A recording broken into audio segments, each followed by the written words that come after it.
Hello everyone, welcome. I know we've been away just a little while. It's 2018! It's 2018, welcome to the new year. And the new you. And the new you. Not new us though, we're the same people. We've been spending a ton of time with the Sultan Pasha attar oils that we've got.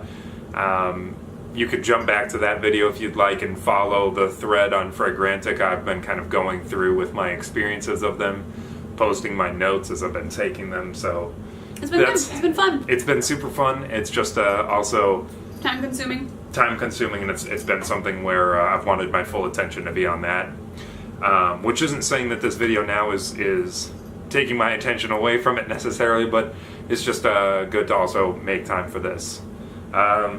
So today we're talking about a winner chicken dinner. A super winner. It's a super winner. It's so good.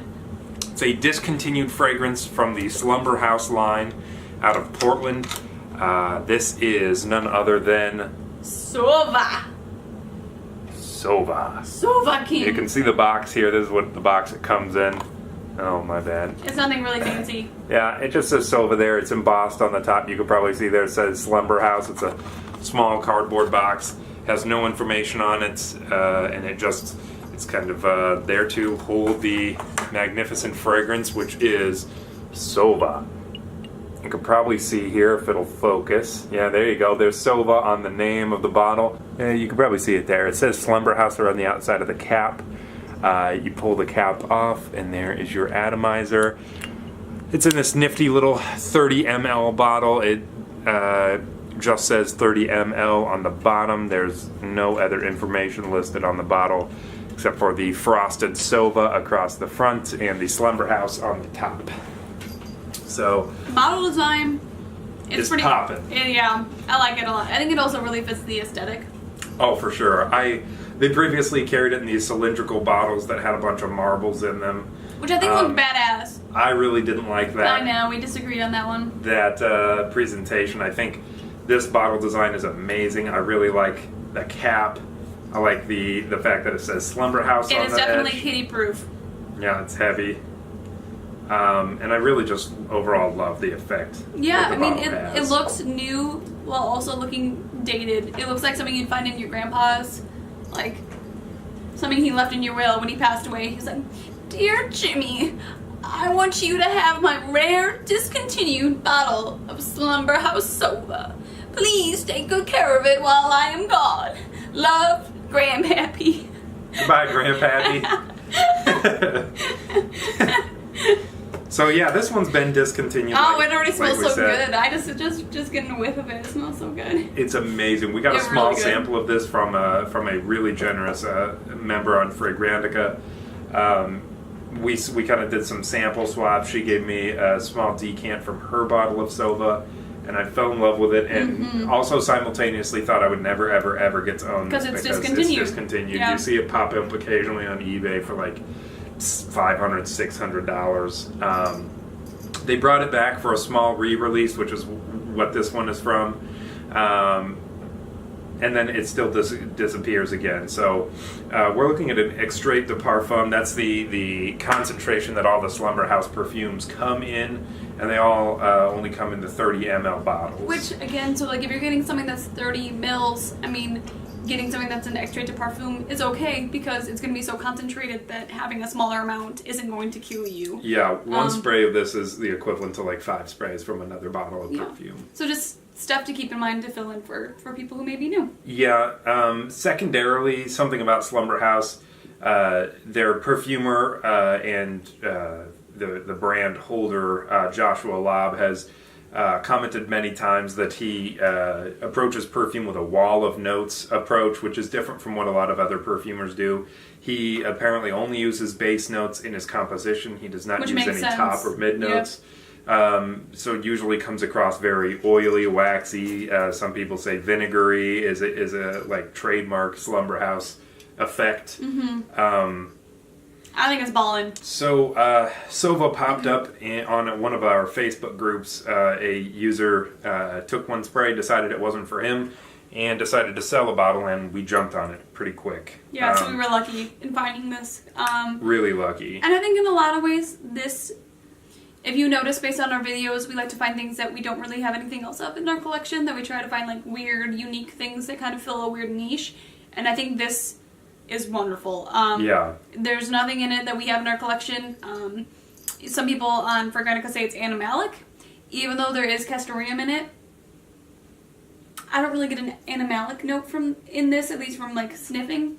Yeah, I mean... It might be more of like a secret animalic, but not. Well, it always depends on what animalic you're talking about, right? Because castoreum smells radically different than civet, which smells radically different from hyrax. Even if you get something like a popanax in your fragrance, it's really not going to smell the same way that an animalic, say with castoreum here specifically, will smell. It's the same when people, these larger kind of overarching genres of perfume or categories for perfume to fit in are always too broad to really pull down into the fragrance. I think this one really comes across to me as a very sweet, kind of like a... I feel like it should be boozy or tobacco without the booze or tobacco.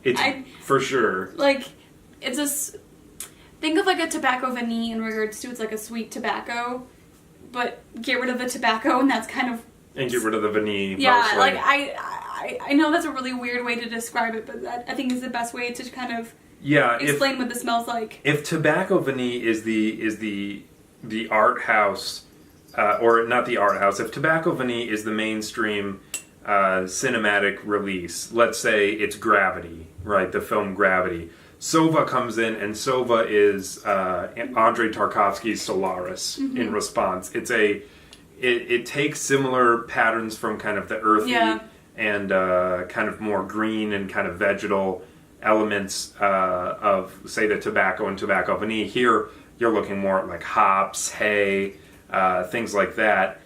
And then take a sweetened effect, which here kind of comes from beeswax. There's a little bit kind of coming in from the castoreum, if you could call that a sweetness. There's also a strong tonka note here. Which underneath. Normally we're not a big fan of tonka. Yeah.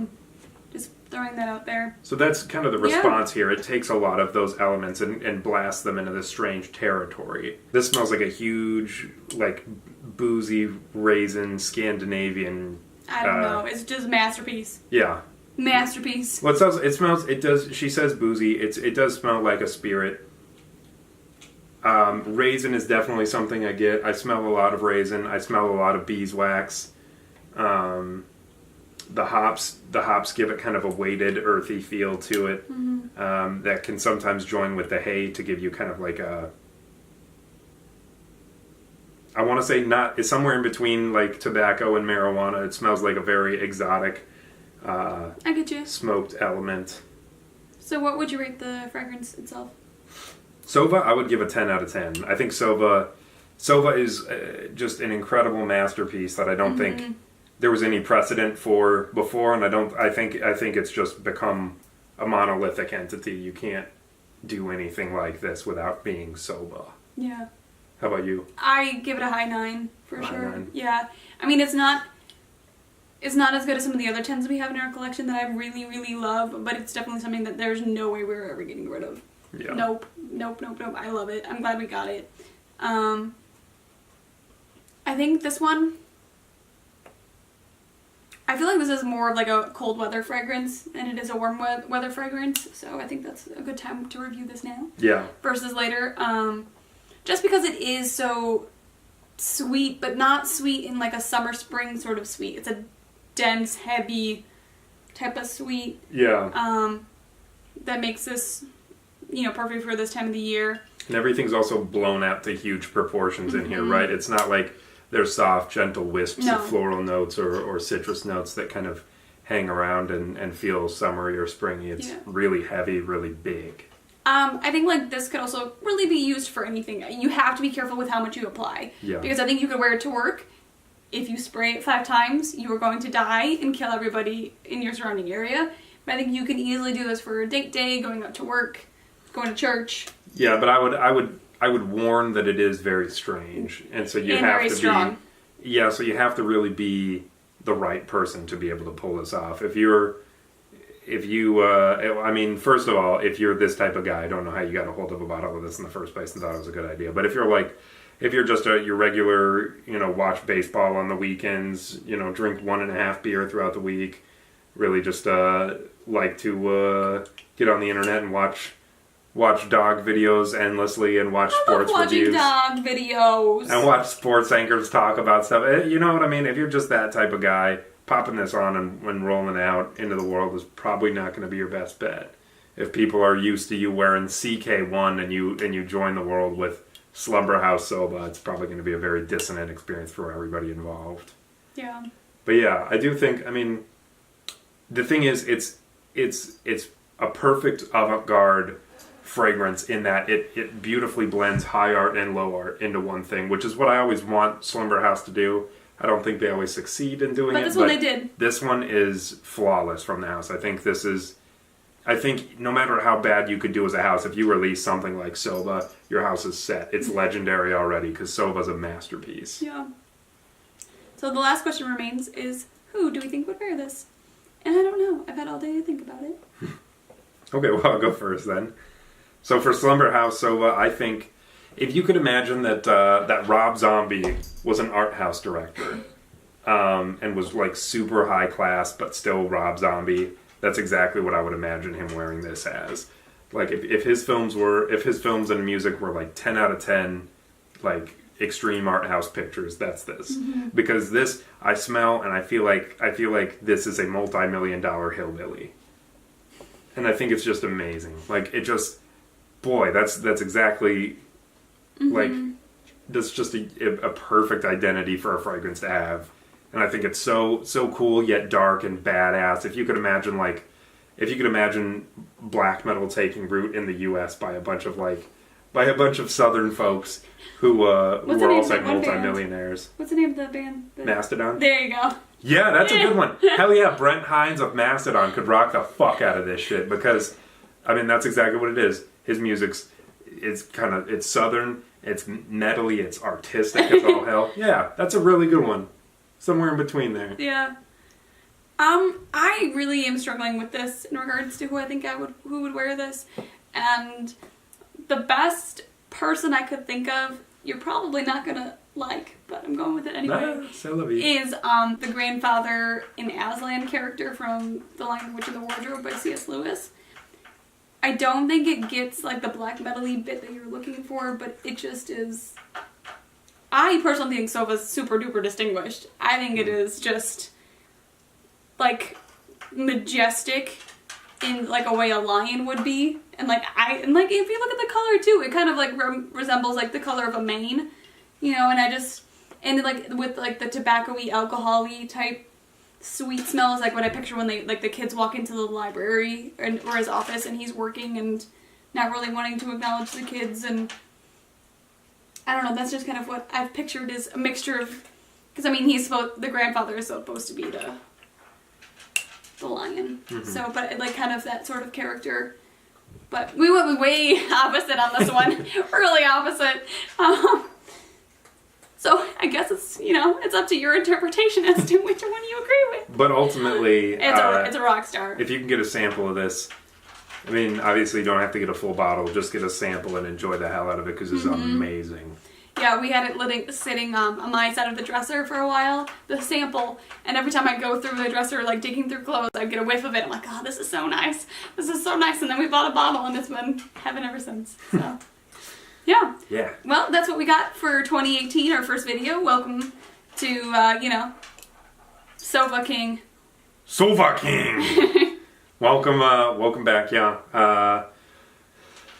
We always say we're going to get better. We're not always better, but maybe we will actually get better. Well, expect for sure some videos coming through about Sultan Pasha's fragrances. It's just, I would like to kind of give the sample an entire wearing all the way through before really talking about the fragrance. I've taken down a bunch of notes, which again you can find on Fragrantica, but they're not extensive. They're just kind of my opinions first time through wearing. So we'd like to come in with that, but we'll see. We'll see what happens. Yeah, it's a new year. It's a new you. Thanks for coming, guys.